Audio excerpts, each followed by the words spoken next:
If your brand belongs in the heart of the yachting world, this is where it happens. Yachting International Radio reaches over 1 million yachting professionals and enthusiasts every month, with 77 million impressions, 220,000 social followers, and 74,000 podcast subscribers. Our hosts are insiders, crew, captains, CEOs, trusted voices shaping the industry. This is targeted, high-impact advertising in a luxury niche. Visit yachtinginternationalradio.com/advertise. Your audience is already listening. Top of the morning, afternoon, or evening, folks. It's Captain Liam here. I'm honoured to have Captain Kevin from Find My Captain. How are you, Cap? I'm good, Captain Liam. Thank you for having me on board. Well, just a pleasure, my pleasure. We're just trading some secrets there, advice for kind of captains, because it's an interesting industry. I've done it for 25 years and I'm from Australia, East Coast, started diving. And the more I get into it, the more I look down at these junior crew and junior captains going, you guys are rushing it. You're rushing it. You're missing the point. So what's your kind of take on, what's your advice for these crew? So advice for the crew, it's hard to give them advice. But what we did on Find My Captain is we put in mentorship programs. And it's, as captains sign up, we ask them, do you want to be a mentor? And then that allows them to tap into new captains who are trying to learn the industry, trying to make decisions, trying to get weather calls, trying to, hey, is this a good idea or is this a bad idea? So being able to share that knowledge from years at time at sea, with these newer captains and just kind of give them a sounding board. My history, my background, I started in the SEAL teams. Oh, I wow. did 25 years in the SEAL teams. And when I was at E6, I got assigned a mentor. And I tell you, he's become my life coach. So I still have not gone a single month since 1997 that we haven't talked, at least one time in that month. So it's been quite a great relationship, and I really enjoyed having him, but really a great sounding board to bounce stuff off of. And so we're trying to offer that to these other captains that are coming out there. At the same time, we're trying to offer exposure and get out there, some Angie's List criteria, look at the captains, get reviews for the captains, let them show their stuff, let them, so again, instead of just the way we've been trading captains for the last 50 years by name, I know a guy, have a little bit more information on them. So more vetted. Well, firstly, thank you for your service. It's incredible. Was it 26 years?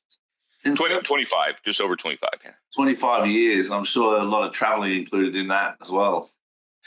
Yes, sir, there was. Yeah, absolutely. But, you talk about Find My Captain. That kind of stood out. That's how we connected as well. And I went through the app and I applied. So you're saying a lot of it's the mentorship and the vetting as well, I guess, and the recommendations. They're three key pillars to Find My Captain? Well, so we set it up where any company, a delivery company, captain service, or individual captain can sign up on there. And, we think competition is good. Get more better captains out there, where we're all being reviewed. You get a look at each one of them. And so that was the basis for setting up. Originally, I was just building it for my delivery company, but I was like, hey, this is too good a tool. We need to share it out there. And again, like I said, competition's good. It's healthy. It helps us all do better. So I put it out there for everybody, kept it cheap so we can keep people on it, but we got to cover the cost of it. But with that, I put in a mentorship program so companies that are wanting to build better captains can have them sign up as mentors, or if it's independent groups that want to work with a mentor, you can do that. But I always kind of sought out a mentor after I got assigned one and realized the value of them. So even when I started doing captaining stuff full time, I found another mentor, and it was great having him teaching me being able to ask questions, short side support, that we could chat back with. Hey, I need a weather call on this. This is what I'm thinking. Hey, I wouldn't do that, mate. Do this, so it's been useful, very useful. Okay, but also, I think that what kind of range of vessels are you talking about mostly that use the platform? Well, currently it's your charter cruising yachts. We're not really trying to get in the super yacht market. They got full cruise. They've got places where they trade. It's that next level down, all the way down to the individual captain selling a 36-foot, sloop somewhere. It's just. I wouldn't say down. I've always got this theory that the smaller the boat, the harder it is to drive. There's a lot of times that is true. You definitely have a lot fewer tools to work with.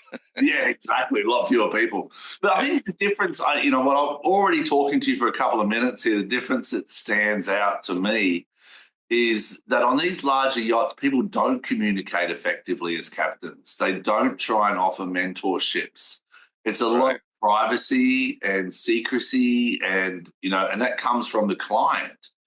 And I think that doesn't create the best network for success and mentorship. My greatest mentors are either professionals in the industry, not the captains sometimes. And when I was growing up, I had two captains that stood out to me that offered me the mentorship.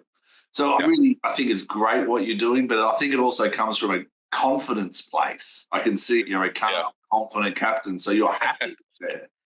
I'd love to share. So how do you teach these young people to put ego aside, or older? How do you teach these captains in the industry that don't want to share? They want to hold on to their knowledge and they want to try and think they're the best. How do you what's your advice for them? Because that's where I'm in that space with you. Yeah, it's a tough one. So what we do with my delivery service that we have out there is when we're onboarding not a new captain, but a captain new to us, we require him to do a delivery with one of our assessors. And it's a captain only delivery, no customers on board. And we assess their decision making, how they're doing that. We give them advice. We see how well they take the advice. Try to sit back and watch and just give them little rudder corrections as we go. And if they don't take it, we move on. We're like, appreciate it, but you're not going to be one of our delivery captains. Once they get through that, then we start seeing how they interact with the customer. We'll have them crew with us again for assisted delivery, where we have the customers on board and see how they interact with them and how their decision making is there. And once they pass that threshold, then we put them right into the mix and start letting them doing deliveries. And it must be exciting for them as well. I remember when I was 18, I got a job in North Queensland, Australia, taking people out to the reef and diving and fishing. And I thought back the other day, that was a good life then. It was so simple. It was such a pleasure. Yeah. You see the joy in these young captains when they get their kind of first or second or third delivery, it's the same feeling when you're older, but it's just a bit more numbed, I guess, because we've done it. Yeah, no, you definitely see it. And we've got a couple of younger captains that we've recently brought on, and it's fun to watch them and see their growth and their decision-making process. Just having some good mentorship, not taking risk, and it's just trying to think things out and do things best. It doesn't mean they don't make mistakes, just don't make critical mistakes, right? Yeah. Well, you said the decision-making process. It is... I don't know. I think, the maritime sector where, I'm not saying we're rocket scientists, far from it, but I think we do value that structure and the routines of, check the weather, make a good decision on that, check the systems on board, make good decisions on that, communicate effectively with the owner. I think they're some of the keys to success that I've seen. Where have you seen failures? Like, is it seamanship? Is it communication? Where do you see the growth areas?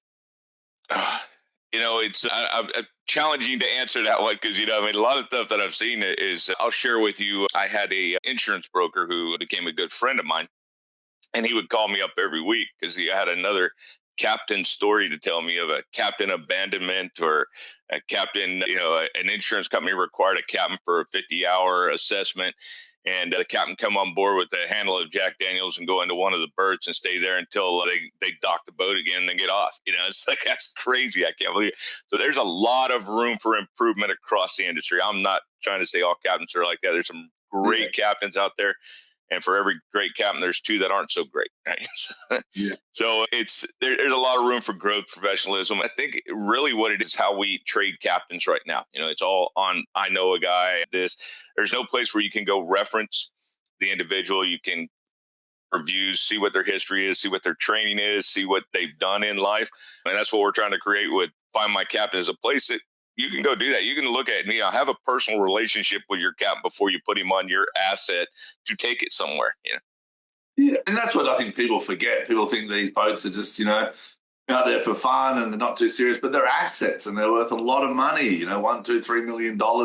Yes. Minimum most of these days. The risk factors are there. So you mentioned insurance companies. Do they play a big part in that, in the approval process of captains? I know every time I join a platform, I don't change the yachts or deliver the yachts. I stay on one for like 3 years. So I develop a very good relationship with insurance companies, and we have to do a thing of statement of no loss. Right. On deliveries, do you have that same relationship? Do you still have to contact insurance company and send certificates? Yeah, so it's the industry typically on the delivery captain side in the past typically hasn't had insured captains. So typically what the captains will do is they go on the owner's insurance. So you provide your CV and information. They usually want your driver's license as well to see if you're an at-risk driver, because that shows that you might be an at-risk captain, right? So those are kind of the things that they look at for that. So we have a maritime CV that do, but I feel that it's more important that the captains have insurance, and that's even on our platform on Find My Captain. We offer Find My Captain 360 insurance, where we partnered with an insurance company called 360 to be able to get individual captains insurances as well. It protects the captain and it helps the client, so we still go on the customer's insurance, but it's supplemental if something happens. You've got some, and it's relatively cheap insurance too. So we're really happy that we were able to get that on there, and we've got captains signing up for that. Yeah, that's a big one. I never actually knew that you could have individual insurance that covers the third party and different decisions. I think that's a great platform. We talked a little bit about kind of training and the need to improve training and the challenges they face. Looking forward a bit though, you and I've been told I've got a face for radio, but I keep putting myself out there because my role at this stage in my career is, to be honest, it's to help others. Same as you Find My Captain. There's a give back phase in your lifespan or your career where you realize, 26 years of service for yourself. It's like, okay, there's a give back. For me, 25 years in yachting, just traveling beautiful countries. And I see people join an industry, whether it's young captains or crew, that bright-eyed, bushy-tailed, but they really have no idea until the fifth year when it starts to get tough. And then they either bounce and go back home, or they try and stick it out, but they still don't have a solid plan. But going into social media, because it's an important part of it, there's positives with it, but there's huge negatives in terms of liability in our industry. That's my concern with social media. What's your concern with when you have these young captains? Because I think there's a captain in Miami on a charter boat that's just blown up, and he does all the social media stuff, and I'm like, good, mate, but just slow down a bit because you're rushing around the boat and there's accidents going to happen in that space, Right. It's challenging. Social media makes everything in life challenging. Everything you do is now recorded. It's documented. It's history. So, one of those things we say in the SEAL teams is doing the right thing when nobody's looking. So that's the key to success in social media, is just continue to do the right thing. Don't slip. Yeah, I had this discussion with my son the other day that, the story of the two wolves or the two angels, which one is going to win? Well, it's the one you feed. Just make good decisions, son. Just put it in two baskets. Is it a good decision or a bad decision? And keep feeding that decision. Yeah.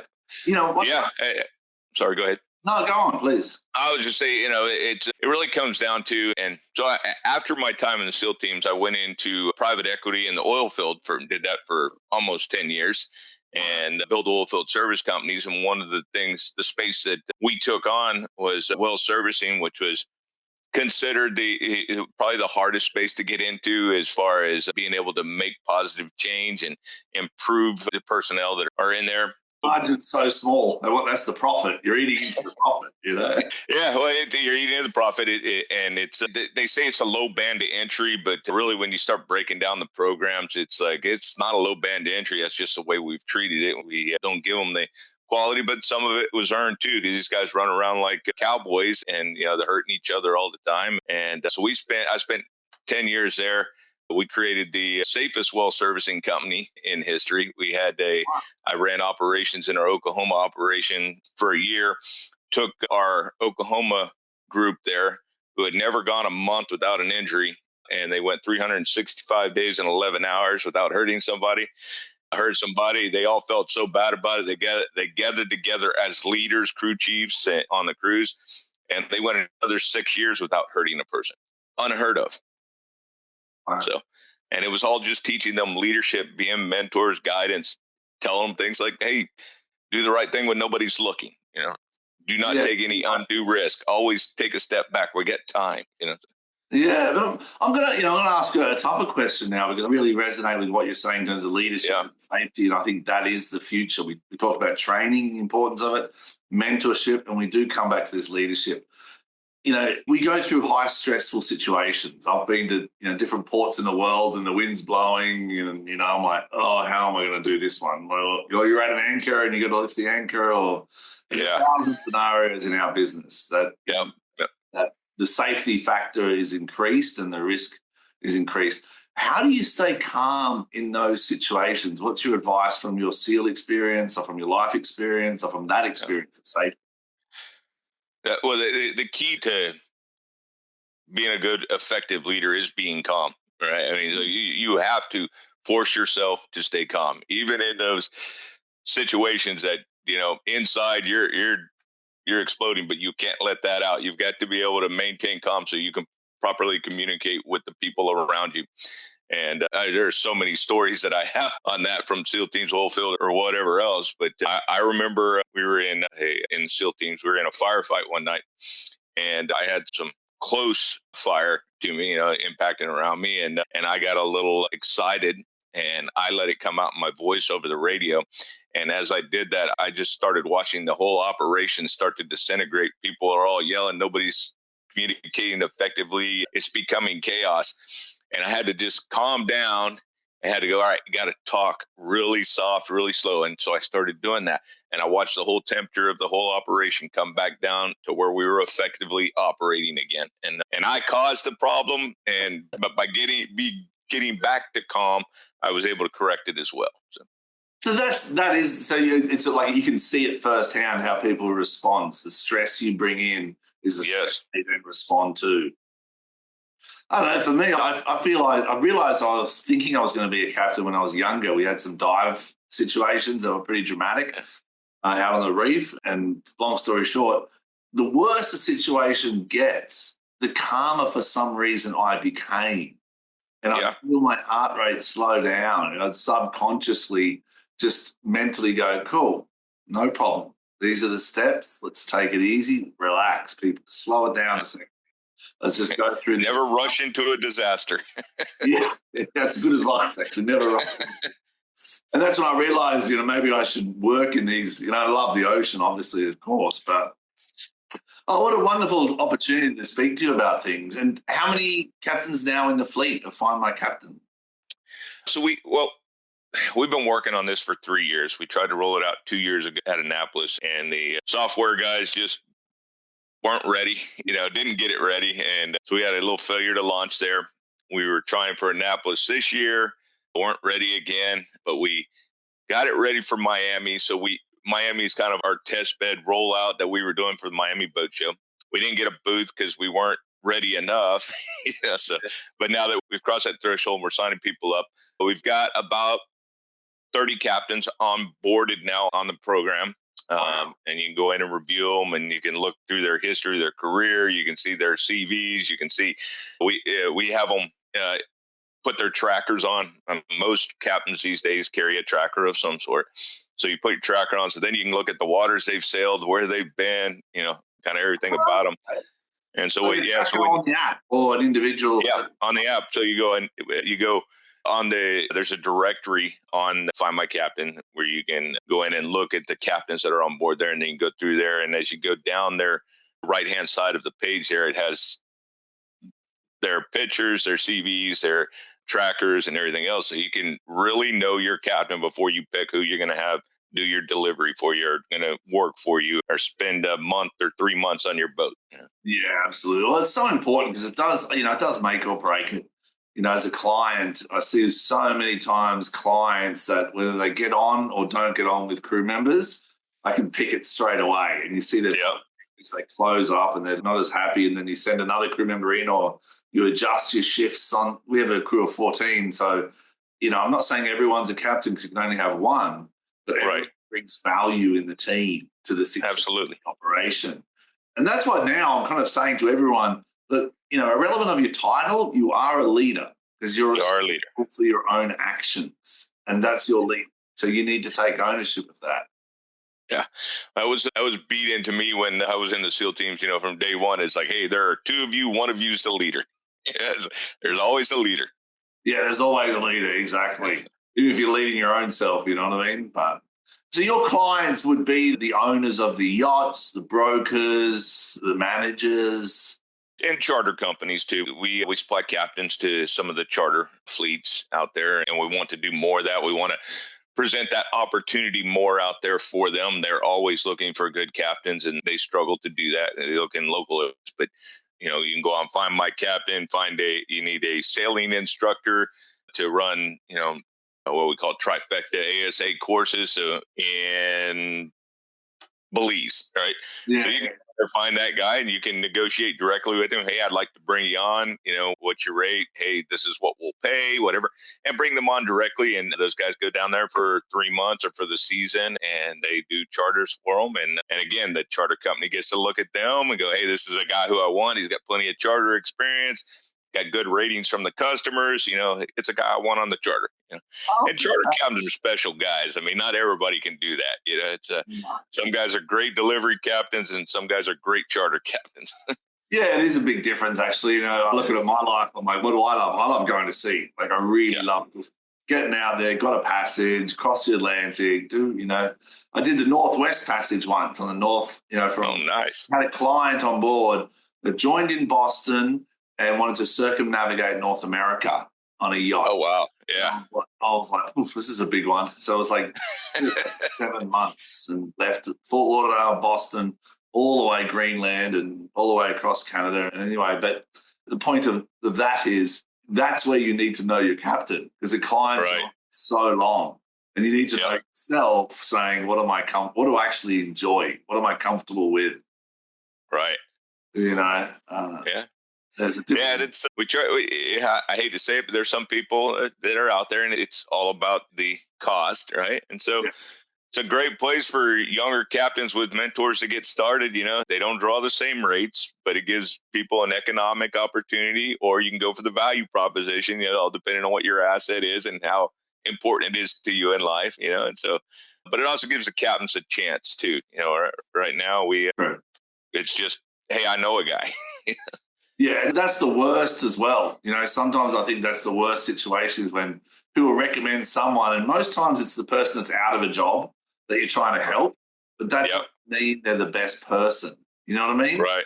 So it's a tough situation. In terms of, I'm familiar with international standards and business and, contracts, seafarer employment agreements. In America, can you take me through as a young captain? I know W-2s and all that kind of stuff. Would you advise them to set up their own company nice and early? Or how do these young captains take those steps into becoming a captain? Do your licenses, sign up for your 365 insurance? Sign up for your insurance. I think the biggest key is getting started correctly, right? So when I say that, a young captain just getting started probably doesn't need to start his own company and go out and start doing deliveries.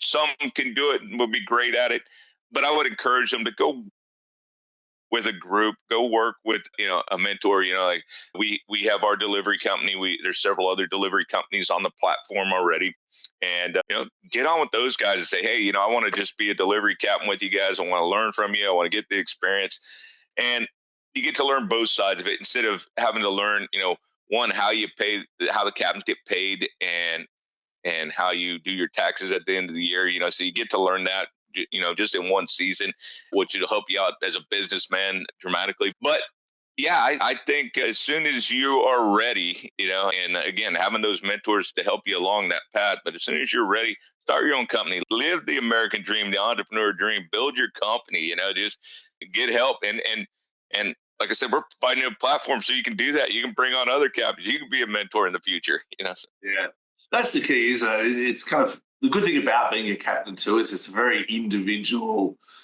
success or failure. You're not working with big corporations usually. You're independent captains. The results are directly what you put in is what you get out. Yeah. No, and it's with social media and everything. It's one of those jobs these days that you really get one chance to do it right. If you mess it up, you're probably not going to be a captain anymore. So take the time, learn from the right people, get a good mentor, and base it on a good mentor. Yeah, great advice. Actually, you keep going back to that mentorship. I remember one of the best captains I've worked for. It was in Australia. And he said nothing. It was so strange. Like, he was an older gentleman and so quiet. but the messages he would give through being so calm always and listening, and the decisions he would make would just be, and I talk a bit too much. I have too much coffee a lot of times. I get a bit excited, but I'm like, okay, my goal is to say less, do more without saying it. Yeah. What was that analogy you used? Do more with less, or what was it back there from the SEALs? What you're not seen doing. Well, I'm sorry? What you're not seen doing. Something like that in the background. I don't even remember what I said. Oh, you're like, no, it was like do the work in the background, or words to that effect. You know what I mean? And that's the relative bit to social media. People capture these moments for 1 minute, and it's like they want it to go viral and engage, but it's not that 1 minute that matters. It's the 6 o'clock in the morning or 5 o'clock in the morning when you're shamming the boat and you're scrubbing it, or you're checking the weather, or you're checking your fuel, or you're looking at your Raycor filters, and you're making sure, they're the important things to me, what's not seen. Yep.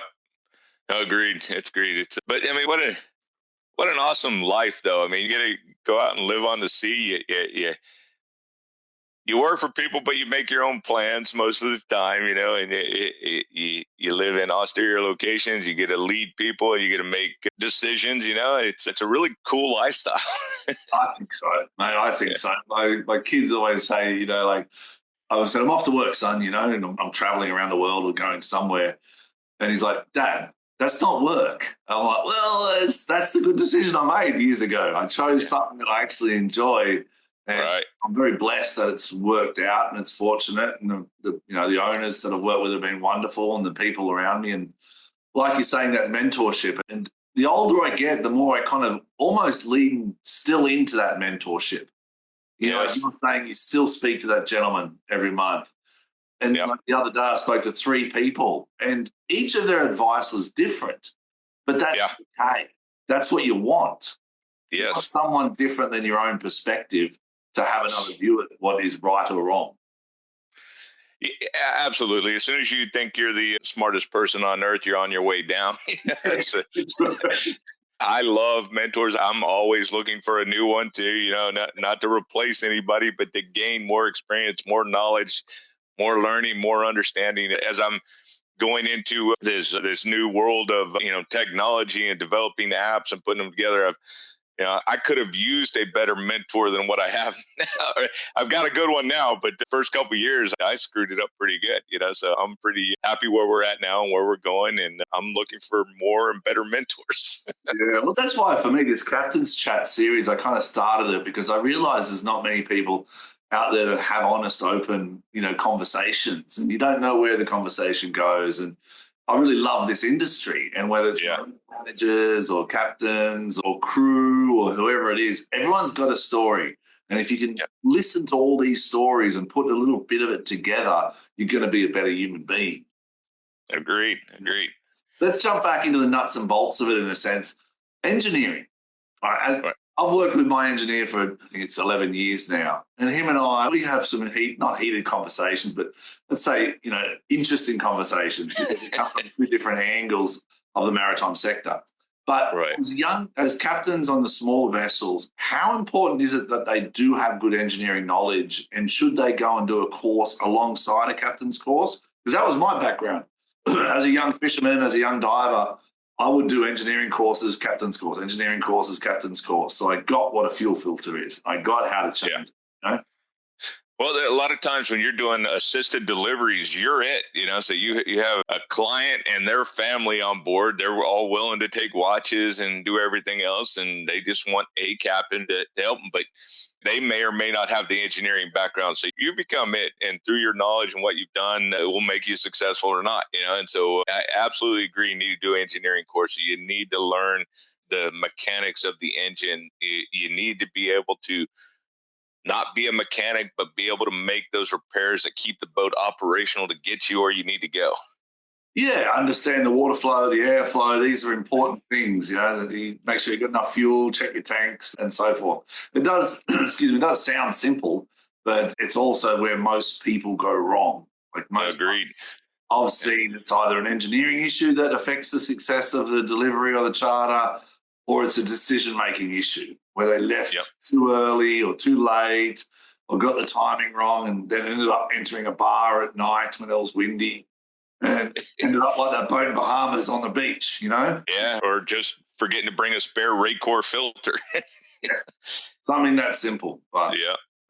All right, well, I'm gonna head off. I'm gonna go over to Dominican Republic right now. They've asked me to speak to a group of younger captains that are, learning in industry and want to try and understand a bit more about the luxury market. There's 5 modules I'm doing: the yacht, the owner, the crew, the service, the future.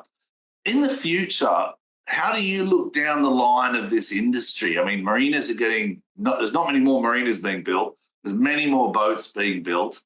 Do you see more of a demand then for quality captains, and that's why your network is starting to grow? I think there's absolutely a demand for more quality captains out there. There is talking to the insurance brokers and really getting in with them, the ones that work in the maritime industry. They'll tell you stories every day of captain abandonment, captain negligence, captain and just a terrible story, running aground, this, that, or the other. And it's crazy that the odds of having a good delivery is about 60 to 65%, what I've been able to calculate out. That's barely better than a coin toss, right? Yeah. So, well, sorry, back up just a little bit too. The odds of a good captain are 65%. Yeah, about 65% chance that your delivery is going to go well. Last year we recovered 4 boats that had been run aground at different places, taken in, got repaired, and then they needed to get them back. And then the economic proposition for the owners became a value proposition. I need captains who can get this boat there, right? It's unfortunate that it goes that way sometimes, but being able to have a good captain, just being able to find those. And so the industry needs it. We need it. The boat owners need it. It's well, I know. I think it's a necessity. Find my captain. Yes, find my captain. Yeah. So you've got a website, you got Instagram. Yes. Yeah. We're on Facebook, Instagram, website. Find my captain. All the captains connect to their own social media from there as well, where they'll post their ads out through social media. They can put pictures out and videos and whatever through their social media, link back. So you can go from their social media to find my captain or vice versa to, review and hate to say, but almost date your captain before you put them on your boat. Oh, absolutely, mate. Engage before you're married, because once they're on board and you're 12 miles out to sea and something doesn't sound right or feel right, it's not the time to learn who they are. Right. It's the wrong time to learn who they are, because it does ruin the trip. But I really appreciate your time. I can't thank you enough for it. I'm very grateful for what you're doing for the industry and for the young captains too. And where's the furthest reach you think you'll get? And I think we'll touch base in a year and see where you are in terms of the captains that are signing up. I mean, I signed up. I'm from Australia. Yeah, no, I built it. I didn't start out building it, but I developed it as a global business, so anybody can use it in the industry. It's the search features work around the globe. So it's now just getting it out there and getting people on it and using it, and getting feedback from them so I can continue to improve it, make it better, and give back to the community what they need with the application. So right now it's a web-based app. When we get all the bugs worked out of it, we're going to put it on the App Store, and so people can download it, make it easier to get on. And it's all exciting time. So we're excited to do it, ready to do it. A few other people trying similar things out there, but I think they missed the mark on some of it. We have the full life of a captain in there, so you can do local services and learn your trade before you start doing deliveries. You can work with bigger companies, and who knows? And when we get feedback, I've had a couple of the super yacht captains are like, hey, I need to take a break from leading, the crew for a while. I just want to go do deliveries. So we got a couple of those guys on there too. So it's a good exchange, interchange. And, so I'm excited about it. And I'm excited to make it better. I know it's not perfect yet and probably never will be, but I can't let perfection get in the way of execution. So we're going to start moving. Mate, progress is all about moving forward with something. Sometimes it doesn't matter as long as you just keep that momentum. All right, buddy. Be safe, be blessed. Thank you for your time, and safe seas to you and all those fellow captains out there.